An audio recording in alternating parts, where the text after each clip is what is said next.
শরীরে এখনো তেজ বেশি তো এই জন্য এত গরম গরম কথা। তোমার তেজ একটু কমায় দেই বলে দিছে, জিন্দান খানায় নিয়ে বন্দি করো, খানা দানা বন্ধ, একটা দানা খাইতেও দিবা না আর এক ফোঁটা পানিও পান করতে দিবা না। ডাক্তারকে বলে রাখছে নারী পরীক্ষা করতে থাকবি, যখন দেখবি যে একেবারে শেষ মুহূর্ত, এখন খাবার দাবার না দিলে আর বাঁচবে না, ওই সময়ে নিয়ে খাবার দিবি।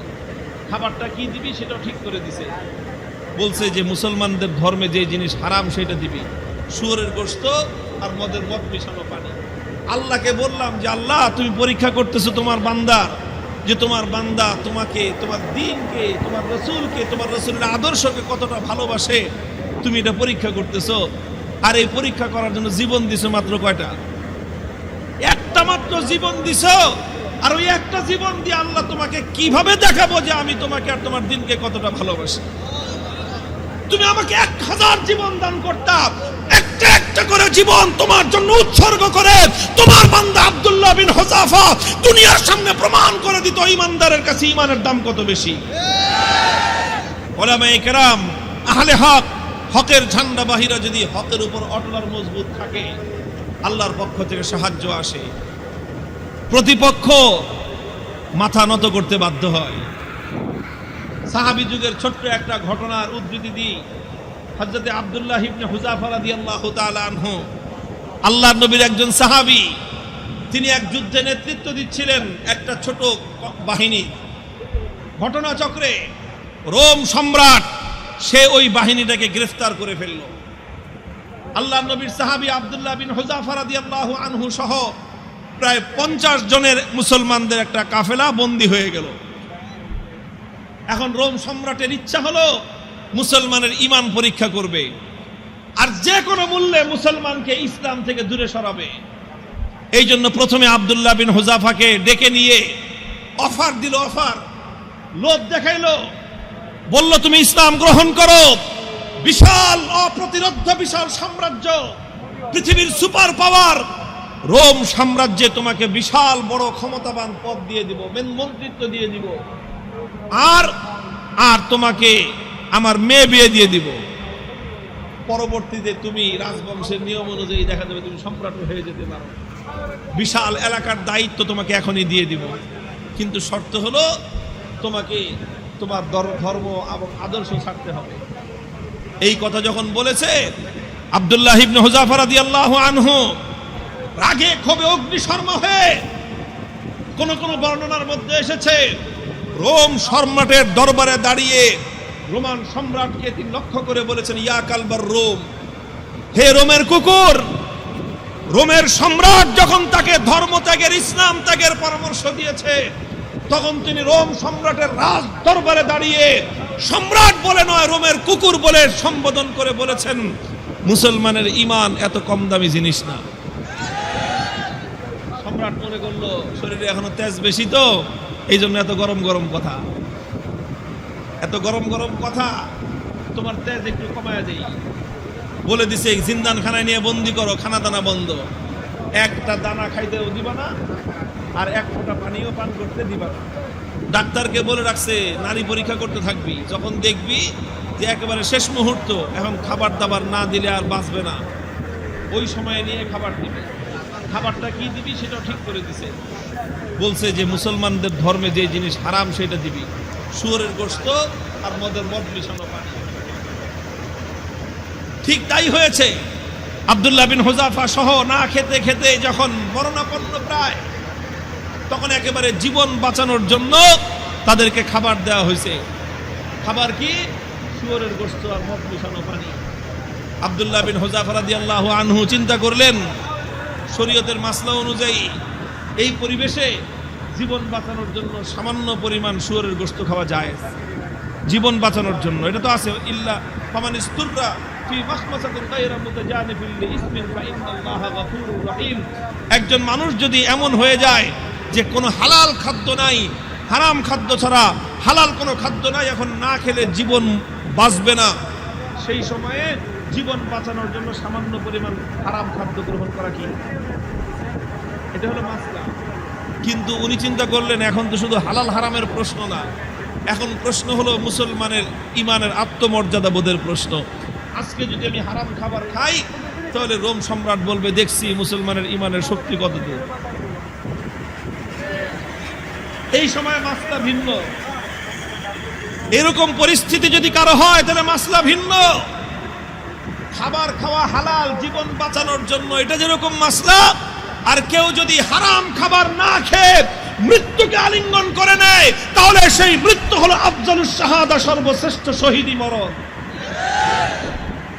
আব্দুল্লাহ বিন হুযাফা চিন্তা করলেন এখন মাসলা দুইটা আছে। একটা হলো ফাঁকফোকরের রাস্তা, আমি এখন হারাম খেয়ে জীবন বাঁচাতে পারি।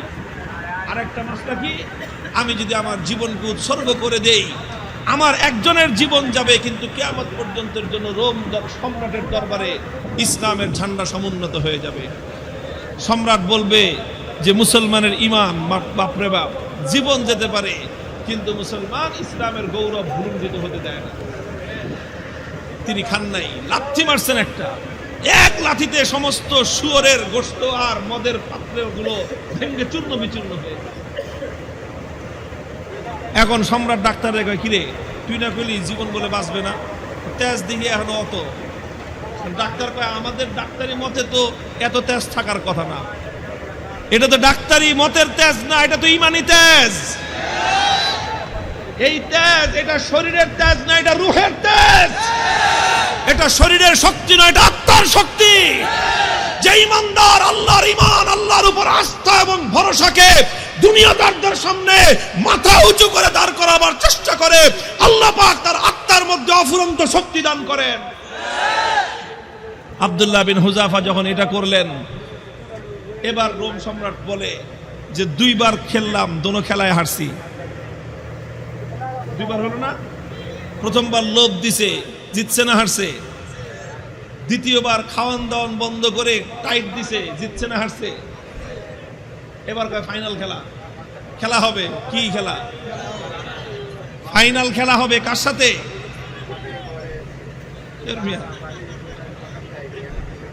এদের সাথে তো খেলা শেষ করে দিয়ে আসছি তার এলাকায় গিয়ে।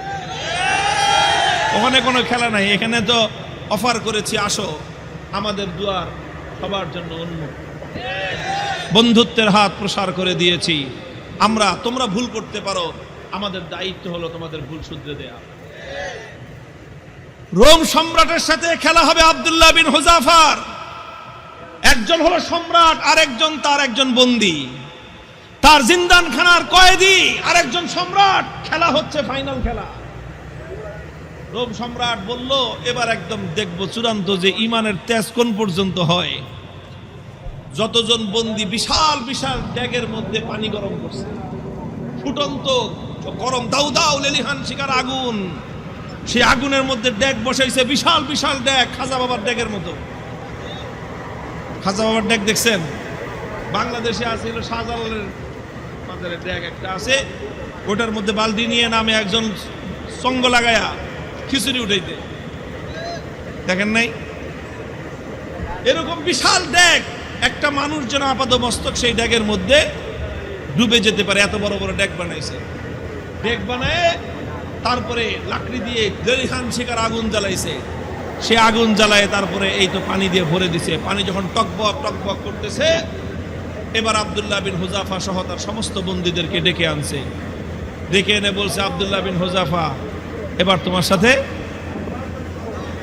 কোনটা খেলা? ফাইনাল। তোমাকে সর্বশেষ সুযোগ দিচ্ছি, তুমি দুইবার আমাকে ডিনাই করেছো, আমাকে অপমান করেছো, এবার লাস্ট সুযোগ তোমার জন্য। এই যে দেখো গরম পানি, কথা মানবি আনলে একটা একটা করে এই গরম পানির মধ্যে ছাড়বো, আর পানির মধ্যে ছাড়ার সাথে সাথে দেখবা মৃত্যু কত বিভীষিকাময়। আব্দুল্লাহ বিন হুযাফা নির্বিকার, কোনো কথা বলেন না। সম্রাট বলছে জল্লাদকে ওর সামনে থেকে তার একজন সঙ্গীকে নিয়ে তার চোখের সামনে গরম পানিতে ছেড়ে দাও। ঠিকই আব্দুল্লাহ বিন হুযাফা রাদিয়াল্লাহু তাআলা একজন সাথীকে নিয়ে গরম পানির মধ্যে ছেড়ে দেওয়া হলো। মুহূর্তের মধ্যে বিভৎসভাবে তার মৃত্যু হলো, তিনি শাহাদাত বরণ করলেন। চোখে তাকায়া দেখলেন কিচ্ছু, কোনো কথা নাই। এবার বলল যে এবার ওরে ধরে নিয়ে যাও। আব্দুল্লাহ বিন হুযাফা রাদিয়াল্লাহু তাআলা আনহুকে এবার ধরে নিয়ে যাওয়া শুরু করলো। বাদশা খেয়াল করতেছে যে মনোভাবটা কি চেঞ্জ হয় কিনা, একটু অন্তত ভয় পায় কিনা। একটু ভয় পাইলেও মনে করবে যে যাক কোনো রকম মর্যাদাটা রক্ষা পাইছে, ফাইনাল খেলা ড্র ঘোষণা করে দেওয়ার একটা ধান্দা খুঁজতেছে। যখন আব্দুল্লাহ বিন হুযাফাকে নিয়ে যাওয়া হচ্ছে, ইতিহাসের কিতাবগুলোর মধ্যে লেখা হয় ওনার চোখ দিয়ে দরদর করে পানি পড়তে আরম্ভ করলো। বাদশাহ মনে করছে কাম হয়েছে, মনে হয় কাজ হয়েছে, মনে হয় ভয় পাইছে, এবার ডাক দিছে, এই ফিরে আনো। জিজ্ঞেস করতেছে কি ব্যাপার, ভয় পাইছো? যদি ভয় পেয়ে থাকো সারেন্ডার করো, এখনো তোমার জন্য সে আমার অফার অব্যাহত আছে। তুমি তোমার ধর্ম ছেড়ে আমাদের দলে যোগ দাও, সঙ্গে সঙ্গে আমি তোমাকে রোম সাম্রাজ্যের বিশাল ক্ষমতাবান পদ দিব তোমাকে। আর যদি না মানো তাহলে তোমাকে কিন্তু খালি চোখের পানি দেখে আমি ছাড়বো না, তোমাকে গরম পানির মধ্যে নিক্ষেপ করে নির্মমভাবে তোমাকে হত্যা করব। আব্দুল্লাহ বিন হুযাফা বলেন, কারে তুমি কি মনে করছো এই মৃত্যু দেখে ভয় পেয়েছি? না, তোমার এই মৃত্যুর এই বিভীষিকা দেখে আমি ভয় পাইনি। তাহলে কান্দো কেন? পরে কান্দি, চোখের আমারে পানি, হে রোম সম্রাট, তোমাকে দেখাবার জন্য নয়, আমার চোখের অশ্রু তো দুনিয়ার কোনো মানুষকে দেখাবার জন্য নয়, আমি আমার জীবন সায়ান্নে মৃত্যুর মুখোমুখি দাঁড়িয়ে আমার রব্বুল আলামিনকে দেখানোর জন্য দুফোঁটা তপ্ত অশ্রুর নাজরানা তার কদমে পেশ করলাম। আল্লাহকে বললাম যে আল্লাহ, তুমি পরীক্ষা করতেছো তোমার বান্দার, যে তোমার বান্দা তোমাকে, তোমার দ্বীনকে, তোমার রসুলকে, তোমার রসুলের আদর্শকে কতটা ভালোবাসে, তুমি এটা পরীক্ষা করতেছো। আর এই পরীক্ষা করার জন্য জীবন দিছো মাত্র কয়টা? একটা মাত্র জীবন দিছো। আর ওই একটা জীবন দিয়ে আল্লাহ তোমাকে কিভাবে দেখাবো যে আমি তোমাকে আর তোমার দ্বীনকে কতটা ভালোবাসি? তুমি আমাকে 1000 জীবন দান করতাম, একটা একটা করে জীবন তোমার জন্য উৎসর্গ করে তোমার বান্দা আব্দুল্লাহ বিন হুযাফা দুনিয়ার সামনে প্রমাণ করে দিত ঈমানদারের কাছে ঈমানের দাম কত বেশি। এই জন্য কান্দি বেটা, আহাম্মক জানি কথা। তুই মনে করছিস যে মুসলমান জীবনের মায়ায় কান্দে? আরে মুসলমান তো বিশ্বাস করে যে যতদিন বেঁচে আছি ততদিন কষ্টে আছি, আল্লাহর জন্য জীবন দিব আর জান্নাতে যাব। কি বলেন? সন্দেহ আছে? আল্লাহর জন্য জীবন দেওয়ার মধ্যে আর জান্নাতের মধ্যখানে কোনো দূরত্ব নাই, কোনো দূরত্ব নাই। তুমি জীবন দিবা আল্লাহর জন্য আর জান্নাতে যাবা। তাহলে ভয় কারে দেখাও মিয়া? আমার কাছে একটা জিনিসই আমার বুঝে আসছে যে বেটা, তোমরা যদি বাতিলের উপর থেকে নমনীয় না হতে পারো, আমি হকের উপর থেকে নমনীয় কোন দুঃখে হব? হযরত ওমরের থিওরি ছিল যে আলাইসা কাতলাহুম ফিন্নার ওয়া কাতলানা ফিল জান্নাহ। হযরত ওমর রাগে ক্ষোভে হুজুর সাল্লাল্লাহু আলাইহি ওয়াসাল্লাম এসে বলতেছে যে হুজুর একটা কন্ত থিওরিটা এটা কিনা, যে বেঈমানরা মরলে জাহান্নামে যাবে, ঈমানদাররা মরলে জান্নাতে যাবে, কথা ঠিক আছে না হুজুর? হযরত ওমর যখন এই কথাটা হুজুর কয়, তোমার কথাটা তো ঠিকই আছে, যে ওরা মরলে জাহান্নাম, আমরা মরলে জান্নাত। কয় হুজুর তাইলে আবার 3 নম্বর কথা কি? ফালামা নুতি হাযিহি দানিয়াতা ফি দীনিনা। বেঈমান যদি নমনীয় না হতে পারে, মরলে জাহান্নামে যাবে, তাহলে আমি মরলে জান্নাতে যাব, আমি নমনীয় হব কেন?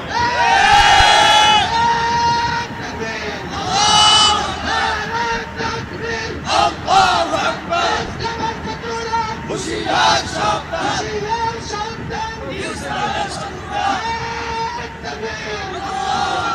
আরে বেঈমানরা যদি বাতিলের পথ ছাড়তে না পারে, ঈমানদাররা হকের পথ ছাড়বে কেন? কথার মধ্যে কোনো ভেজাল আছে? হিসাব কিতাব তো ক্লিয়ার, কথা তো পরিষ্কার এখানেই, যে এখানে নমনীয় তো তোমাকে হতে হবে, আমি কেন নমনীয় হব? যেখানে তুমি বাতিলের উপর, আমি হকের উপর, তুমি বদ্দীনের উপর, আমি দ্বীনের উপর, তুমি কোরআনের বিপক্ষে, আমি যখন কোরআনের পক্ষে, নমনীয় তোমাকেই হতে হবে, আমার নমনীয় হওয়ার কোনো স্কোপ নাই। হযরত আব্দুল্লাহ বিন হুযাফা রাদিয়াল্লাহু তাআলা আনহু যখন এই কথা বললেন, সে আরে বেটা জীবন তো একটা আছে দেখে একটা দিতেছি, জীবনে 1000টা থাকলে 1000টা দিয়ে প্রমাণ করতাম যে ইসলাম এবং ঈমানের দাম কত। এই কথা যখন বলছে তখন বাদশাহ কয় যে এটা তো মানুষ না, মানুষ কি এরকম হয় নাকি? আরে মৃত্যুর মুখোমুখি দাঁড়িয়ে মৃত্যুকে আলিঙ্গন করার জন্য পাগল। কয় জীবন একটা আছে দেখে একটা দিতেছি, 1000টা থাকলে 1000টা দিতাম। এখন তো ওর দিলের মধ্যে ভয় ঢুকে গেছে, আল্লাহ পাক রব্বুল আলামিনের পক্ষ থেকে সাহায্য আর নুসরত আসা শুরু হয়ে গেছে।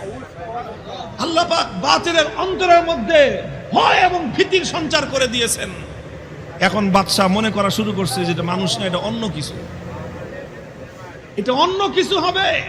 এখন ওরে যদি আমি শাস্তি দেই, মারি, তাহলে আমি নির্বংশ হয়ে যাব। এরকম একটা ভয় ওর মনের মধ্যে আসছে। এখন চিন্তা করতেছে, এখন ছাইরা দে মা, ভিক্ষা চাই না,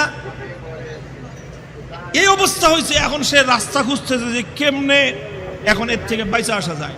এখন যদি আব্দুল্লাহ বিন হুযাফাকে এমনি মুক্তি দিয়ে দেয়, নিজের মান মর্যাদা যা আছে, প্রেস্টিজ সব বেলুনের মতো ফুটো হয়ে যাবে। এখন বলে যে ঠিক আছে, ঠিক আছে, তোমার কিচ্ছু করা লাগবে না, ইমান ছাড়া লাগবে না, ইসলাম ছাড়া লাগবে না, কোনো কিছু করা লাগবে না, তুমি শুধু একটা কাজ করো, আমার কপালের মধ্যে একটা চুমা দিয়ে দাও, তোমাকে ছেড়ে দিব। আব্দুল্লাহ বিন হুযাফা বলেন, শুধু আমাকে একা ছাড়বা না, আমার 50 জন সাথী সঙ্গী সবাইকে ছাড়বা। না, খালি 50 জন না, তুমি যদি আরো নাম কও, ওগুলি সব ছেড়ে দিবে। তিনি চিন্তা করেন, আল্লাহর পক্ষ থেকে নুসরত আসছে, আল্লাহর পক্ষ থেকে সাহায্য এসেছে। আল্লাহ পাক একজন বন্দির সামনে একটা সম্রাটের মাথা নত করে দিয়েছেন। কুদরত কার হাতে? ফাইনাল খেলায় জিতছে কে? কে জিতছে? হযরতে রাসূলের সাহাবী জিতেছেন, সম্রাট পরাভূত হয়ে গেছে। কথা বলেন ঠিক না বেঠিক? তিনি চিন্তা করলেন যে আমার একটা কাজ, এই কাজের দ্বারা তো ইসলামের গৌরব নষ্ট হবে না, আর সঙ্গী সাথীদের জীবন বেঁচে যাবে। ঠিক আছে, তাও ওনার আত্মমর্যাদা এতটা বেশি যে সরাসরি কাফেরের কপালে চুম্বন দিবেন, আত্মমর্যাদায় বেঁধেছে। কাফেরের কপালে নিজের পাঞ্জাবির আস্তিন রাখছেন, আস্তিন দেখে নিজের পাঞ্জাবির হাতের উপর চুম্বন করেছেন। বাদশা করে যেমনি হোক, সম্মানটা তো বাঁচছে আমার কোন রকম তো বাঁচছে। আমি খালি বলতে পারব যে না না না, আমি হারি নাই, হুযাফার সাথে আমার একটা মিউচুয়াল আন্ডারস্ট্যান্ডিং হয়েছে, সেইভাবে কাম হয়েছে। বাস সব বন্দীদেরকে মুক্তি দিয়ে দিয়েছেন। এই খবর যখন খলিফা ওমরে ফারুক রাদিয়াল্লাহু তাআলা আনহুর কাছে গেছে, তিনি সাহাবায়ে কেরাম বড় বড় সাহাবীদেরকে নিয়ে অগ্রসর হয়ে আসছেন যে আব্দুল্লাহ বিন হুযাফাকে সংবর্ধনা দেওয়ার জন্য, যে আব্দুল্লাহ বিন হুযাফা, তুমি এবং তোমার 50 জন সঙ্গী আজ রোম সম্রাটের দরবারে আল্লাহর দ্বীনের ঝান্ডা যেভাবে সমুন্নত করেছো, আল্লাহর দ্বীনের গৌরব, মুসলিম জাতির মর্যাদা সমুন্নত করেছো, গোটা মুসলিম উম্মার দায়িত্ব আর কর্তব্য হয়েছে এখন তোমাকে সম্মান জানানো। এই জন্য আমি স্বয়ং খলিফা তোমাকে ইস্তেকবালের জন্য সামনে অগ্রসর হয়ে আসছি। মুহতারাম হাজিরিন, উলামায়ে কেরামকে বলি আর আলেমদের সাথে যারা আছেন তাদেরকে বলি, হকের উপর অটল থাকতে হবে। জীবন যাওয়া না যাওয়াটা বড় প্রশ্ন নয়, বড় প্রশ্ন হলো আমার জীবনটা হকের পথে গেল কিনা। জীবনের শেষ মুহূর্ত পর্যন্ত ইসলামকে, আল্লাহর দ্বীনকে বিক্রি করে ব্যক্তিগত স্বার্থ উদ্ধার করা যাবে না। আল্লাহ পাক তৌফিক দান করেন, আমিন বলেন।